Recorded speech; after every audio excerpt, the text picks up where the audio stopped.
Anyone that knows film knows that Alfred Hitchcock is one of the most legendary storytellers to ever do it. Psycho is one of the most iconic movies of all time, with some of the most memorable memes and shot scenes in pop culture history. 3 years after Psycho's release in 1960, in the September of 1963, Alfred Hitchcock released yet another one of the best movies of all time, The Birds. The Birds is about a young woman called Melanie, with a daring and risque reputation from a very rich family, who one day bumps into a lawyer called Mitch, who recognizes Melanie as a troublemaker caught up in plenty of legal cases. Worried by what Mitch may do next, and drawn to his family man demeanor, Melanie decides to work out where Mitch lives, Bodega Bay, a small seaside town highly different to the big cities like San Francisco Melanie is used to. When she arrives, she begins to follow a trail of leads and gets to know the local townsfolk. Melanie is directed to the house of the school teacher,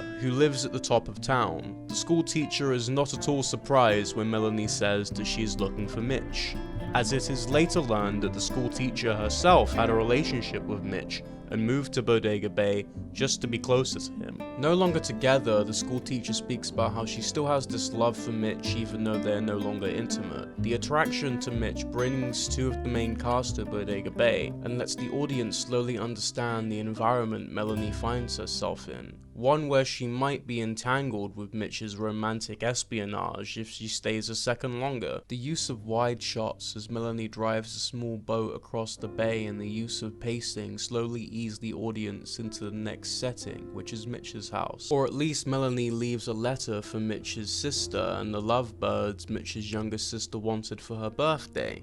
The film begins to become oddly melancholic as the birds from around the town descend into what has been speculated as a mad attack frenzy caused by poisoning.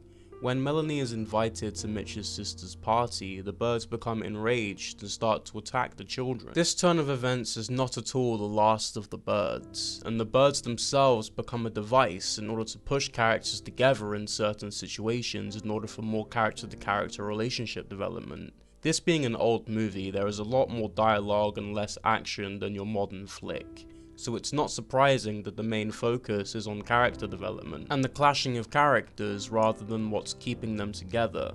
Melanie and her new adopted family decide to sit down in the living room to begin having some sort of conversation grounded in normality when suddenly, down the chimney through the fireplace are another flock of birds. They begin attacking them in a wild frenzy before retreating back out of the window. Mitch's mother is so shaken by this as it breaks her sense of control and normality, while the other characters almost revel in the chaos. Something interesting to do gives them a focus and a common struggle. Throughout the rest of the film, the attacks become more and more damaging until Bodega Bay is completely swarmed by a flock of birds. The birds themselves are obviously not CGI as it was the 60s, but some trained birds were used and also some mechanical birds were used. In addition, there was pre-captured footage of birds overlaid on top of the film in real editing. They didn't have Final Cut Pro back then either, surprisingly, so they were glued into the movie, shot by shot, frame by frame. The level of technical perfection executed is nothing short of masterful. One of the reasons I think I'm so fascinated by The Birds is because of how almost basic the core story is. It's a drama about a man and a woman, a disapproving mother in a small town outside San Francisco. But what I think is so magical is that the film keeps you so hooked and engaged in so many interesting ways. The birds definitely help, but the drive of the story doesn't seem to slow down or become soulless, even though the core story is so simple. Maybe I don't understand it, but I'll always go back to this film and watch in awe at how meticulously crafted and how well produced every shot and every frame of it is.